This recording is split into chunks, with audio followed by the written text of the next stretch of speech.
प्रभु के अंश से उत्पन्न हुई सभी दिव्य आत्माओं को मेरा आत्मनमन। प्यारे दर्शकों, आज की वीडियो में मैं आपको बताने का प्रयास करूंगा कि किस प्रकार से हम जो बाबा भोलेनाथ जी के 12 ज्योतिर्लिंग हैं, उन 12 ज्योतिर्लिंग किस प्रकार कौन कौन सी 12 राशियों से जुड़े हुए हैं, अर्थात किस राशि के लिए कौन सा ज्योतिर्लिंग का हमें पूजा अर्चना करनी चाहिए। वैसे तो समस्त 12 ज्योतिर्लिंगों की पूजा कर सकते हैं, लेकिन हर राशि अनुसार एक ज्योतिर्लिंग बड़ा विशेष महत्व रखता है।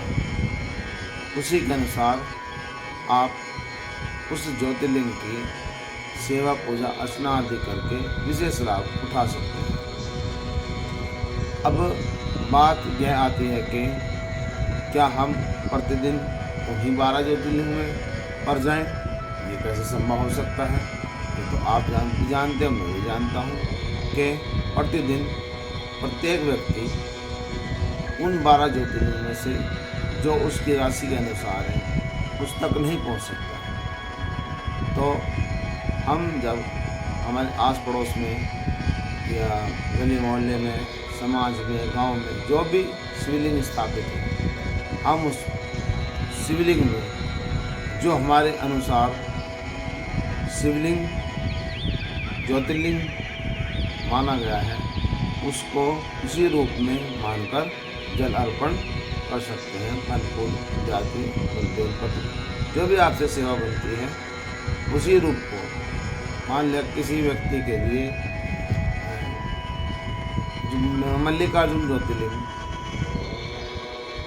विशेष लाभ देता है, तो गांव समाज में जहाँ पर भी कोई ज्योतिर्लिंग है उसको हम मल्लिकार्जुन मन में मानकर, हे प्रभु, मैं आपके इस शिवलिंग में आपके ज्योतिर्लिंग मल्लिकार्जुन का ध्यान करते हुए आपको जल और पूजन सामग्री आप अर्पण कर रहा हूँ। इस प्रकार आपको उसी ज्योतिर्लिंग का पूर्ण फल प्राप्त होता है। अतः अब बात करते हैं कि किस राशि पर कौन सा ज्योतिर्लिंग महत्व रखता है। बात करते हैं मेष राशि की। तो मेष राशि के जातकों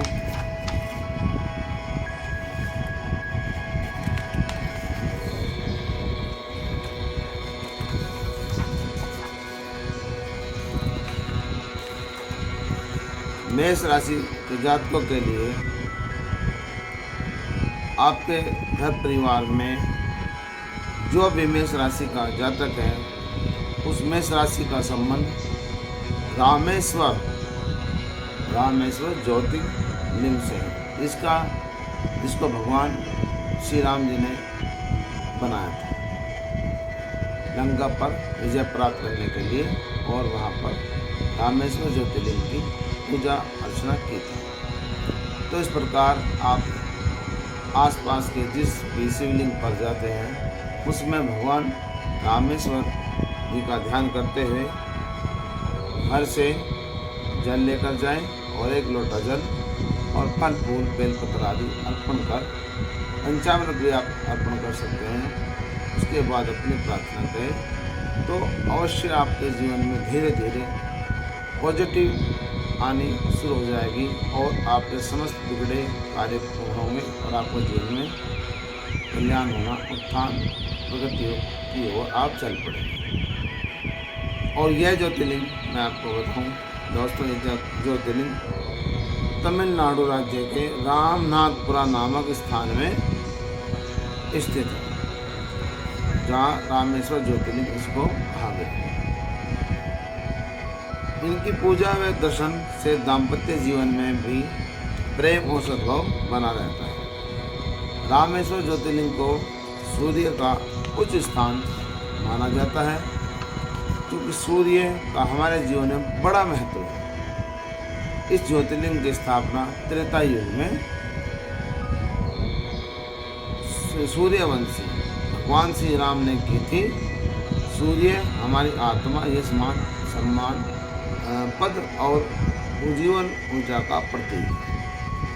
आपके लिए मैं इस विषय में मंत्र भी बताऊंगा कि आपको रामेश्वर ज्योतिर्लिंग का ध्यान करते हुए कौन से मंत्र का जाप करना चाहिए।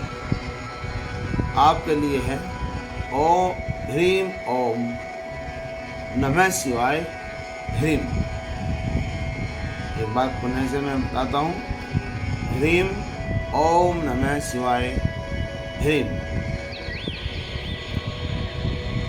अब बात करते हैं नंबर 2 पर है वृषभ राशि। वृषभ राशि का संबंध सोमनाथ ज्योतिर्लिंग से है, जो कि वृषभ राशि में चंद्र उच्च राशि के माने जाते हैं। चंद्र को सोम भी कहते हैं। सोमनाथ ज्योतिर्लिंग से माना जाता है कि यह शिवलिंग गुजरात प्रदेश में स्थित है। वहीं इस पृथ्वी का पहला ज्योतिर्लिंग माना गया है। शास्त्रों के अनुसार चंद्रदेव ने इस शिवलिंग की स्थापना की थी, इसलिए वृष राशि के जातकों को सोमनाथ ज्योतिर्लिंग के दर्शन करने चाहिए। साथ ही पंचामृत से शिवलिंग का अभिषेक करना चाहिए। यहाँ पर चंद्र अपनी चूंकि उच्च अवस्था में रहता है, कहा जाता है कि इस ज्योतिर्लिंग का निर्माण सत्ययुग में चंद्रदेव जी ने किया था।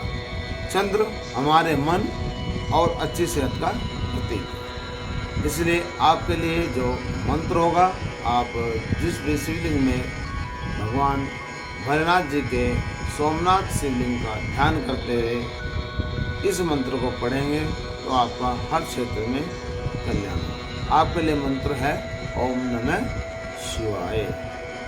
आपको इसका मंत्र का जाप निरंतर करना है। चलिए अब बात करते हैं तीसरी राशि मिथुन राशि के लिए। नंबर 3 पर आती है मिथुन राशि। तो मिथुन राशि के जातकों का संबंध जो है नागेश्वर ज्योतिर्लिंग से है, जो गुजरात के द्वारिका में स्थित है। मिथुन राशि वाले जातकों को नागेश्वर ज्योतिर्लिंग की पूजा करना लाभदायक होगा। ज्योतिर्लिंग की पूजा करने के लिए आप दूध, धान की खीर, धान अर्थात दूध और चावल की खीर से शिवलिंग को स्नान भोग कराएं और पुनः स्नान कराने के पश्चात बेलपत्र शिवलिंग को अर्पित करें। और नागेश्वर को नागों का राजा कहा गया है। यह राशि को राहु के लिए उच्च माना जाता है। यहाँ पर राहु को उच्च ज्योतिषकार उच्च का मानते हैं, जबकि राहु की कोई राशि और केतु की कोई अपनी निश्चित राशि नहीं है। राहु रहस्य, शक्ति और पराक्रम बढ़ाता है और इसलिए इसका अपना महत्व है। अब बात करते हैं कि मिथुन राशि वालों राशि के जातकों को नागेश्वर ज्योतिर्लिंग को जिस भी शिवलिंग पर जल अर्पण करेंगे, मानते हैं कि सोमनाथ के ये नागेश्वर ज्योतिर्लिंग है। और आपका जो मंत्र होगा ओम नमो भगवते रुद्राय। मैं फिर से एक बार दोहराऊंगा, ओम नमो भगवते रुद्राय। आपको इस मंत्र का जाप करना है। चलिए अब बात करते हैं अगली राशि कर्क राशि। कर्क राशि नंबर 4 की राशि है। तो कर्क राशि का संबंध ओंकारेश्वर ज्योतिर्लिंग से है। यह ज्योतिर्लिंग नर्मदा तट पर मांगाता व शिवपुरी नामक द्वीप पर स्थित है। कर्क चंद्र की राशि है। यह राशि बृहस्पति की उच्च स्थान की राशि मानी जाती है। ओंकारेश्वर और ओंकारेश्वर एक ही हैं, अलग अलग नाम से पुकारे जाते हैं। तो आपको ओंकारेश्वर ज्योतिर्लिंग पूजा अर्चना करनी चाहिए। मतलब ओंकारेश्वर का ध्यान करते हुए आपके समीप जो भी शिवलिंग है उस शिवलिंग में बाबा भोलेनाथ के ओंकारेश्वर ज्योतिर्लिंग का ध्यान करते हुए पूजा करें। और आपको बता दें कि यह ज्योतिर्लिंग मध्य प्रदेश के इंदौर के समीप स्थित है। यह ज्योतिर्लिंग ओम के नाद से उत्पन्न है, अर्थात ओम के नाद से यह उत्पन्न है। बृहस्पति हमारे जीवन में आयु, ज्ञान और सौभाग्य देता है। आपके लिए जो मंत्र है वो बताने जा रहा हूँ, नोट करिए। आपके लिए मंत्र होगा ओम ओम जोम सह। मैं पुनः दोहराने का प्रयास करूँगा, ध्यानपूर्वक सुने और नोट करें। ओम ओम जोम सह, यह आपके लिए मंत्र होगा। इस मंत्र का जाप करते हुए आप भगवान भोलेनाथ के शिवलिंग की पूजा अर्चना कर सकते हैं। नंबर 5 पर है सिंह राशि। यह राशि जो संबंध रखती है गिरणेश्वर ज्योतिर्लिंग से, अर्थात घुसमेश्वर ज्योतिर्लिंग से। इसको घुसमेश्वर ज्योतिर्लिंग भी कहते हैं। तो सिंह राशि वाले जातकों को मैं बताना चाहूँगा कि यह ज्योतिर्लिंग महाराष्ट्र के औरंगाबाद स्थित गिरणेश्वर ज्योतिर्लिंग की पूजा करते हैं। इनका स्थान महाराष्ट्र प्रांत में दौलताबाद स्टेशन से 12 मील दूर बैरुल गांव के पास है। इन्हें घुसमेश्वर ज्योतिर्लिंग भी कहते हैं। इनकी पूजा से पापों का नाश होता है। यह तपस्वियों के राजा के नाम पर है। यह सूर्य का स्थान है। आपके लिए जो मंत्र है सिंह राशि के जातकों के लिए मंत्र जो होगा वो होगा ओम त्र्यंबकं यजामहे सुगंधिं पुष्टिवर्धनम् उर्वारुकमिव बन्धनान् मृत्युर्मुक्षीयमामृतात्। मैं पुनः एक बार और दोहराऊं, ध्यानपूर्वक सुनिए।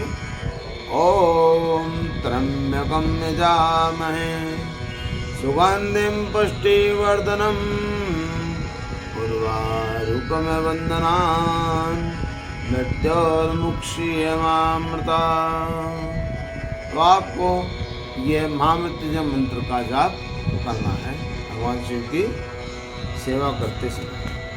अब अगली राशि है छठी राशि, जो कि कन्या राशि है। कन्या राशि का संबंध मल्लिकार्जुन ज्योतिर्लिंग से है, जो आंध्र प्रदेश में है, और यह बुध ग्रह का उच्च स्थान है। बुध ग्रह हमारे जीवन में नौकरी और व्यापार के साथ ही साथ बुद्धि एवं वाणी को भी संचालित करता है। इस राशि के स्वामी वाणी और बुद्धि के दाता बुध है। इसे दक्षिण का कैलाश भी कहते हैं।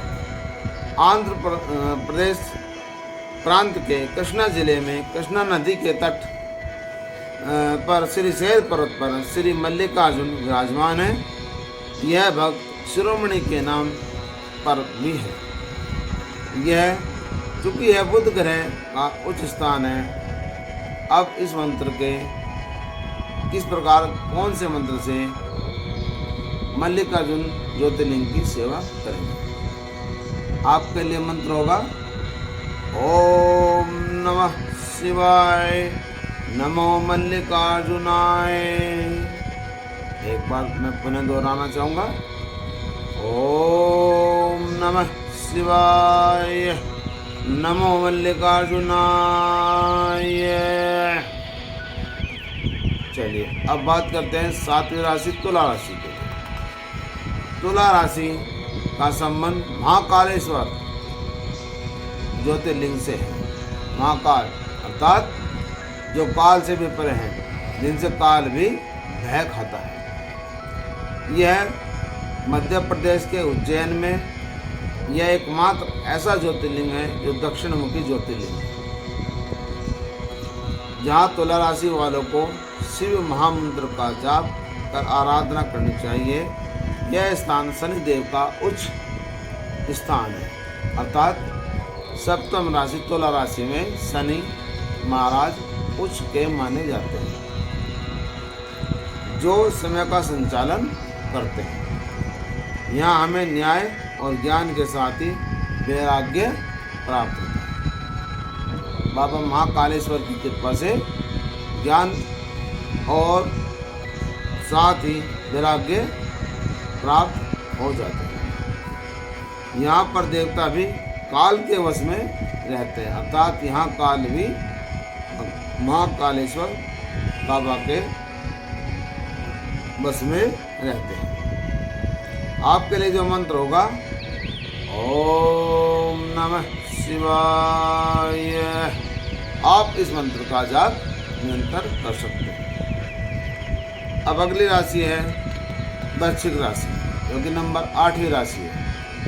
इनके लिए कौन सा ज्योतिर्लिंग उपयुक्त है, उस विषय पर बात करते हैं। वृश्चिक राशि का संबंध बाबा बैद्यनाथ ज्योतिर्लिंग से माना जाता है, जो झारखंड में स्थित है। वृश्चिक राशि में जन्मे लोगों को बैद्यनाथ ज्योतिर्लिंग की पूजा अर्चना करनी चाहिए। बैद्यनाथ पर अन्य पूजा सामग्री के साथ ही भांग धतूरा चढ़ाने से विशेष लाभ मिलता है। यहाँ आकर शारीरिक और मानसिक रोगों का निदान होता है। अगर हम बात करें तो कुंडलिनी के, जो हमारी कुंडलिनी है, कुंडलिनी के उत्थान के लिए इस ज्योतिर्लिंग की आराधना आवश्यक है। आपके लिए जो मंत्र है, जो आपको निरंतर पूजा अर्चना पर करना चाहिए, वो है आपके मंत्र महामृत्युंजय, जो कि इस प्रकार है। ओम त्र्यंबकं यजामहे सुगंधिं पुष्टिवर्धनम् उर्वारुकमिव वन्दनान् मृत्युर्मुक्षीयमामृतात्। मैं एक बार फिर दोहराना चाहूँगा। ओम त्र्यंबकं यजामहे सुगंधिं पुष्टिवर्धनम् उर्वारुकमिव वन्दनान् मृत्युर्मुक्षीयमामृतात्। तो ये मंत्र था वृश्चिक राशि वाले।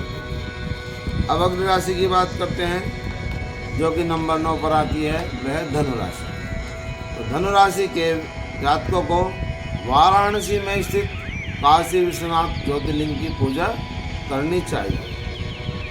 आपको पता है कि जिस समय पूरी सृष्टि का विनाश भगवान भोलेनाथ जी के द्वारा किया जाता है, तब महादेव जी अपने त्रिशूल पर काशी को उठा लेते, अर्थात काशी को कभी नष्ट नहीं होने देते। और यह स्थान बाबा भोलेनाथ महादेव जी को अति प्रिय है।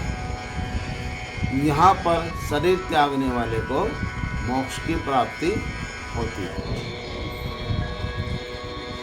यह है चूँकि बनारस में है और विश्व का सबसे पुराना जीवित शहर है बनारस, और जिसे वाराणसी भी कहते हैं। यह गंगा नदी के पश्चिमी तट पर बसा हुआ है। यह केतु का उच्च स्थान माना गया है। वाराणसी में स्थित काशी विश्वनाथ महादेव जी का जो ज्योतिर्लिंग है, इसका संबंध केतु ग्रह से माना गया है, और यहाँ केतु उच्च स्थान का ऐसा ज्योतिष्कार बताता है। जहाँ आत्मा को मुक्ति मिलती है, यहाँ आकर मोक्ष की प्राप्ति मैंने पहले बताया बिल्कुल मिलती है। विश्वनाथ सभी देवताओं के राजा भी हैं। जैमिनी के अनुसार हम बात करते हैं, केतु का मैंने बताया उच्च स्थान है, यहाँ केतु उच्च के माने और अच्छा फल कुंडली में देते हैं।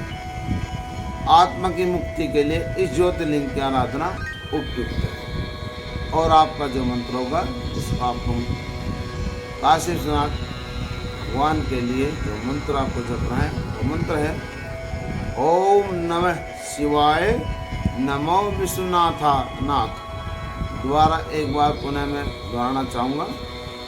ओम नमः शिवाय नमो विश्वनाथ। आपने नोट कर लिया होगा। इस मंत्र द्वारा आपको बाबा काशी विश्वनाथ जी की सेवा करनी है। अगली राशि, ये बात हम करते हैं। अगली राशि है, जो 10वीं राशि है, वह है मकर राशि। मकर राशि के जातकों को भीमा शंकर अर्थात भीमा शंकर ज्योतिर्लिंग जो है भगवान भोलेनाथ जी का, वह मकर राशि से संबंध रखता है। इसका एक नाम और मोटेश्वर ज्योतिर्लिंग से भी है, जो पुणे के पास स्थित है। मकर राशि वाले जातकों को भीमा शंकर ज्योतिर्लिंग की पूजा करनी चाहिए। यह मंगल का उच्च स्थान है। चूँकि 10वीं राशि और 10वीं राशि में मंगल उच्च के माने जाते हैं, इसलिए यहाँ मंगल का स्थान उच्च का हो जाता है। मंगल हमारे जीवन में पराक्रम, शौर्य, अभय प्रदान करते हैं और साथ ही दान करते हैं और साथ ही जीवन को मंगलमय बनाते हैं। भीमा शंकर ज्योतिर्लिंग महाराष्ट्र के पुणे से लगभग 100 किलोमीटर दूर सह्याद्री नामक पर्वत पर स्थित है। अब आपके लिए जो मंत्र होगा वह मंत्र है ओम नमः शिवाय। मैं दोबारा बताना चाहूँगा, मंत्र है ओम नमः शिवाय। चलिए अब बात करते हैं अगली राशि की। अगली राशि है 11वीं राशि, जो कि है कुंभ राशि। कुंभ राशि जिस राशि से संबंध रखते हैं वह है केदारनाथ ज्योतिर्लिंग से कुंभ राशि का संबंध है, जो कि उत्तराखंड में स्थित है। और केदारनाथ ज्योतिर्लिंग का संबंध कुंभ राशि के जातकों से है। यह राहु और शनि का स्थान है, जो जीवन से अंधकार को दूर कर दुविधा का अंत करती है। इसलिए कुंभ राशि के जातकों को केदारनाथ ज्योतिर्लिंग का ध्यान करना चाहिए तथा साथ ही साथ केदारनाथ ज्योतिर्लिंग की पंचामृत से अभिषेक करना चाहिए। साथ ही साथ कमल का फूल और धतूरा चढ़ाना चाहिए। गलत कार्य नहीं करने चाहिए, तो जीवन को अंधकार में बना देते हैं। अगर आप गलत कार्य करोगे तो आपके जीवन में अंधकार को बना देते हैं। आपके लिए जो मंत्र है वह ओम नमः शिवाय। दोबारा से सुन लें, आपके लिए जो मंत्र है ओम नमः शिवाय। चलिए अब बात करते हैं आखिरी राशि मीन राशि, जो कि राशियों में 12वीं राशि कहलाती है। मीन राशि का संबंध त्रंबकेश्वर ज्योतिर्लिंग से। मीन राशि के जातकों को त्रंबकेश्वर शिवलिंग की पूजा अर्चना करनी चाहिए। यह शुक्र का उच्च स्थान है। मीन राशि का मतलब 12वीं राशि, और 12वीं राशि में मीन राशि में शुक्र उच्च के माने जाते हैं। यहाँ पर सभी दोषों से मुक्ति मिल जाती है और जातक जन्म एवं मरण के चक्र से छूट जाता है। और शिवलिंग का गंगा जल में गुड़ मिलाकर अभिषेक करना चाहिए। यह शिवलिंग महाराष्ट्र प्रदेश के नासिक शहर में स्थित है। मृत्युंजय मंत्र इस ज्योतिर्लिंग से संबंधित है तथा आपके लिए जो मंत्र है वह मंत्र है, जरा ध्यानपूर्वक सुनिए और नोट कीजिए। मंत्र इस प्रकार है ओम तत्पुरुषाय महादेवाय धीमहि तन्नो रुद्र प्रचोदयात्। मैं एक बार फिर पुनः दोहराना चाहूँगा, आप ध्यानपूर्वक सुनिए और नोट कर लीजिए। ओम तत्पुरुषाय महादेवाय धीमहि तन्नो रुद्र प्रचोदयात्।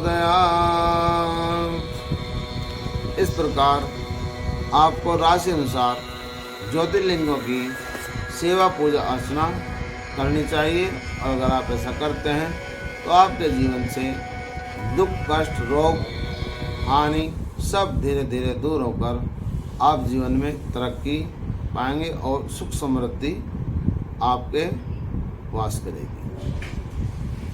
आज की वीडियो में इतना ही। अगली वीडियो में फिर नया एक कोई टॉपिक लेकर आएंगे। तब तक के लिए आज्ञा दीजिए। नमस्कार। जय श्री राम।